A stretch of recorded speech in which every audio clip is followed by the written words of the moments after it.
What's going on, everyone? Today we've got a pretty fun video here on the channel. It's something that I've thought about doing for a little while. Wasn't too sure about it, but I was like, you know what? With all the stuff going on with FM25 news, I was like, let's have some fun making some tactics here. And they are not created by me today. They're actually created by my family. My dad and my sister ended up making some tactics. We put them to the test, and we're going to see how two people that don't play Football Manager can fare in creating some tactics. So how this is going to work, they each picked a club to test with. I then picked a club to test both tactics with. I then gave them 4 questions that I needed them to answer, essentially breaking down why they ended up choosing not only their club, but building the tactic the way that they did. Those 4 questions being, why did they choose the club? Why did they choose the formation? Why did they choose the roles that they did? And what are they trying to get their team to achieve with their tactical system? Now, after we look at what they answered for those questions, we will then look at how they performed with their tests with the clubs that they chose. We will then look at how the tactics performed with the club that I chose, and then we will finally look at the tactics and how they kind of set them up and what they were going for. So I guess without further ado, let's go ahead and see what tactic number 1 has in store for us. The first tactic we're going to take a look at is my sister's tactic, Noisy's 4-3-3 Greenleaf. Her reason for choosing Celtic is because she's always been fond of the color green and wanted to form a strategic tactic enough for them to try. And I will note that she has tried FM before and she tried it with Celtic, so there will be a little bit of familiarity there for her with this side. When it came to choosing the formation, she related it to thinking of tactics in the formation like chess, defending and supporting where it is needed, as well as attacking and counterattacking at will to gain the upper advantage. When she was choosing the roles, she wanted to give Celtic an opportunity to clap back against their opponent and find ways to overwhelm them, show their team that they can rely on them to support, attack, or defend where it is needed. And when it comes to what she wants them to achieve with her tactical system, she wants Celtic to be able to win as many competitions and cups as possible, but also know their own strengths and weaknesses, learning from their mistakes and how to adapt. So, going in, we know it's a 4-3-3, and she wants them to be able to not only attack, but also support each other in both facets of the game, and attack and defense. So we'll see if she is able to pull that off with her tactic. We're going to take a look at her results with Celtic first, and by the looks of it, looks like she did pretty darn well. She did not go through the Champions League, which made them go down to the Europa League, but they won the Europa League, so that's a big time achievement right there. Also won the Scottish Cup. Looks like they got knocked out in the quarterfinal of the Premier Sports Cup. But when it came to the league, they absolutely dominated with this 4-3-3. I mean, Celtic are a very, very good squad, so they should definitely dominate the Scottish League. But winning the Europa League, that was awesome to see. 103 goal differential in the league as well, so that's absolutely fantastic, finishing on 100 points. When looking at the data hub, they actually were averaging over 3 goals per game, a 3.26, conceding a little over half a goal per game. Very, very good for someone that does not play FM. Like, actually knowing, okay, she knows what she wants to achieve, and they actually went out and did it to a pretty good degree with the Celtic side. It's just the only knock is that Celtic are a very, very good side in Scotland, so they're going to dominate domestically. But once again, going back to the Europa League, winning that Europa League trophy, that's absolutely huge. When it comes to the player production, it looks like she got exactly what she wanted from her side. Everyone to contribute attacking-wise as well as defensively and be able to support each other, because there are a lot of double-digit goal scorers. You got Furuhashi with 34, Palmo at 27, McGregor and Hatate from midfield, both scoring over 20 goals. Nicholas Kuhn with 15, Ida only with 5 starts, 18 appearances off the bench, and he had 13 goals. Hyunyeon with 11, and then Daisen Maeda only 1 start, 52 appearances off the bench, 10 goals. Assist-wise, it looks like quite a few double-digit assists right there as well. Alistair Johnson leading the way with 21, Greg Taylor with 10, so heavy emphasis on those wingbacks with the support right there. You got Palmo at 20, Engels with 19, and he was in defensive midfield as well. So, I mean, these numbers are looking pretty good so far. But now we're going to move on and see how it performed with the club that I chose for both tactics, and the club that I chose was Napoli. And getting right into it, Napoli finished second in the league but won the Europa League. So won the Europa League with both Celtic as well as Napoli, which that is pretty darn good. However, didn't perform too well in the Coppa Italia. Got knocked out in the semifinal of the EA Sports FC Super Cup, unfortunately, but winning the Europa League, that still bodes well. It definitely looks like with a team like Celtic, a very dominant team within a league is going to do very, very well with this 4-3-3 that she made. And then, I mean, Napoli still performed pretty well in the league. However, finishing 16 points off of AC Milan, so AC Milan absolutely ran away with it, but very happy winning the Europa League here. And looking at the data hub, it definitely backs up what I was saying. If you have an elite type team that dominates their league, they're going to do really, really well. Napoli, not really one of those sides. The Serie A, very, very competitive league. So, I mean, still averaging 2 goals per game, under a goal per game. I think that we will definitely take that. And when looking at the numbers with the players, Lukaku led the way with 32 goals. Matteo Politano had a heck of a season with this tactic, 21 goals and 25 assists. You got Raspadori with 17 goals, McTominay with 15, Lobotka with 11. Assist-wise, Politano led the way there. Oliveira with 14. You got McTominay with 13, Di Lorenzo with 12. So it looks like heavy emphasis from those wingbacks. They are going to be pretty important with this tactic, as we saw with Celtic and also now with Napoli. And so now we're going to take a look at her tactic, Noisy's 4-3-3 Greenleaf. If you want to give these tactics a go, by the way, be link in my Discord down below in the description. You'll be able to download both tactics from the download section of the Discord. And speaking of tactic downloads, if you wish to have early access to my tactics, you can become a member here on the Why Gormy YouTube channel and be part of the Gormy Legion. I'll be linking that down below in the description as well. You get early access to videos, tactics, download files, whatever it may be, as well as limited edition tactics, which I have the first one in there right now, and the second one is coming this week. So that's something that you're interested in. I'll be linking it down below in the description for y'all to join. But looking at this tactic, pretty generic type of 4-3-3. You got the advanced forward up top, inside forward on attack on the left, inverted winger attack on the right, though. Honestly, I don't use that kind of combo all too much, and I did kind of tell my sister, all right, you can kind of look at the roles, hover over them, they'll tell you what they do, and kind of go from there. So looks like she actually did want to have some variation to it, which is nice to see. Then the midfield trio, you got an advanced playmaker on attack, box-box midfielder on support, and a ball-winning midfielder on support, which that is a pretty meta trio right there. So she's had to watch some Football Manager videos, hopefully mine. But we've got wingback on attacks out wide. We got 2 central defenders on defend and a goalkeeper on defend there as well. The thing that I'm most intrigued to see, because I mean, from the face of things, yes, this looks to be like a pretty meta-ish type tactic with some of the roles that are there. They're pretty popular roles, but I'm interested to see from someone that doesn't play FM what type of player instructions that she has put on these roles. So the advanced forward, we've got dribble more, shoot more often, run from position, and tackle harder. I personally don't think I've ever put run from position on the advanced forward on attack, but it looks like it did pretty all right for Hashi as well as Romelu Lukaku. That inverted winger on attack, crosses aimed at center, shoot more often, inside forward on attack. She has them roaming from the position as well. That's interesting. So she has the inside forward on attack at left wing and the advanced forward roaming from their positions, but the inverted winger on attack kind of stays as is there. When we get to the advanced playmaker on attack, kind of same thing, sticking to the same pattern of roaming from the position. So we've got the advanced playmaker, inside forward, advanced forward, all roaming.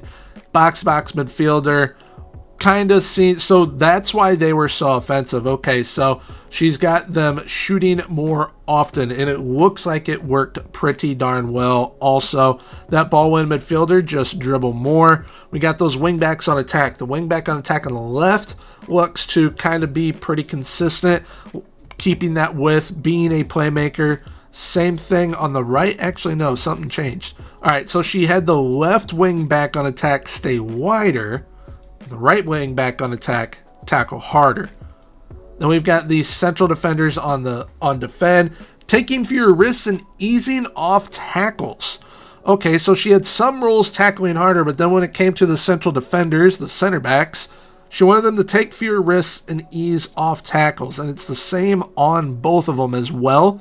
Then the goalkeeper left as is. Mentality-wise, she decided to go with a balanced mentality. That's pretty good with what she wanted to do. She wanted them to attack and be supportive, not only in attack, but defensively as well. When in possession, this tactic has standard attacking width, overlap on the left and the right, looking for those wingbacks to overlap, playing out from the defense, working the ball into the box using mixed crosses. Now see, I like using mixed crosses, but I do prefer using low. Standard passing directness, slightly higher tempo. When in transition, she's got the meta transition down pat right here. Counter press, counter distribute quickly. Fullbacks and center backs, I'd have them rolling the ball out, but she just kind of let them do whatever they wanted. Then out of possession, high press line of engagement, higher defensive line, prevent short goalkeeper distribution. So even though she has it on standard trigger press, still wanting to prevent short goalkeeper distribution. So that's interesting. So looking at my sister's tactic overall with the noisy 4-3-3 Greenleaf, I would say that this is a pretty solid tactic. I mean, it did really, really well at Celtic. It helped Napoli win the Europa League as well, put up some pretty decent numbers in certain areas. So that is pretty good to see. If I'm to give this tactic a grade, I mean, for a first go at things, this is like B+. This is actually pretty darn good. Use some meta roles, especially that advanced playmaker, box midfielder, ball-winning midfielder. Saw a lot of production out of that trio there with this tactic. So pretty good for her first time at doing a tactic. But now let's go ahead and see what my dad cooked up. All right, so our next tactic, which is my dad's, it's G's 3-4-3 toboggan. He tested with FSV Mainz. One of the reasons he tested with Mainz is because he is actually a huge fan of the Bundesliga. He watches it like every single weekend, so I was not surprised one bit when he decided to test with a German club. So, why is it that my dad chose Mainz? It is in honor of Klopp and myself, where it all began for Jurgen, plus they play in the best league, in his opinion, which he truly does believe that the Bundesliga is like one of the most entertaining leagues, especially the second tier there. And I've always had a soft spot for Mainz because that is where Jurgen Klopp got his start as a manager. Why he chose the 3-4-3 formation, he is big on midfield play, and with this arrangement, you always have 7 up and 7 back. The reason he chose the player roles that he did is because defense wins championships, and they are defensive heavy, trying to bring offense to the forefront, and his achievement-wise with the tactical system, what he wants to achieve at least, is a group of solid players that will overachieve when all on the same page. So let's go ahead and see how his 3-4-3 did here with Mainz. They ended up finishing in 5th in the Bundesliga, so securing European football, but got knocked out in the quarterfinal of the DFB Pokal. When it came to the data hub, kind of balanced, I would say. It's nothing extravagant. Over a goal per game, almost 1.5 goals per game, but almost conceding a goal per game as well. And that's definitely down to Mainz not being absolutely elite. Napoli definitely much better side than Mainz, and we will probably see those numbers bump up by quite a bit, at least I'm hoping. But I mean, those are some pretty solid numbers, especially for someone that doesn't play FM and doing their first tactic. I would definitely take that. When it comes to the player numbers, definitely going to need to see an improvement there, and we probably most likely will. With Napoli is Nelson Viper, who had 9 starts, 20 appearances off the bench, was leading goal scorer with 14 goals. That's only double-digit goal scoring. Then it's pretty balanced when it comes to the assists. But, I mean, the thing is with Mainz, they don't have, like, a superstar or, like, a few elite-level players. They're just a super well-balanced team. And, I mean, that's essentially what those results prove. Like, they got into the Europa League, got to a quarterfinal of the DFB Pokal, and that is what a consistent performance from a well-rounded team can get you. But now we're going to see how the tactic performed with Napoli. And it absolutely did phenomenal. It did fantastic. Finishing second once again, though, to AC Milan, unfortunately. However, only by 10 points. My sister's tactic was by 16. This one is only by 10. But his tactic won the Europa League 7-2 over Tottenham. And then we've also seen that they won the Coppa Italia and the Super Cup. So getting a treble, that is pretty darn good. When looking at the data, we can see that the goals per game went up a slight bit, over 1.5 goals per game now, but conceded wise dropped drastically, less than half a goal per game. So defensively sound, like he wanted 7 players back, 7 players up at all times when they go in attack or on the defense.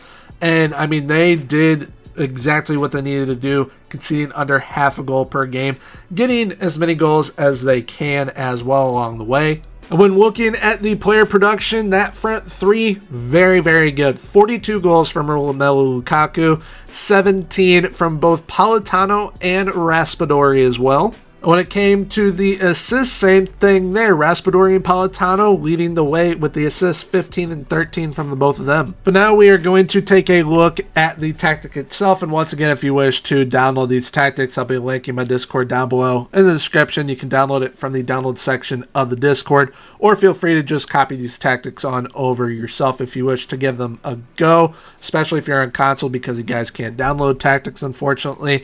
But we've got a pressing forward on attack up top. That is why Romelu Lukaku was able to do what he did.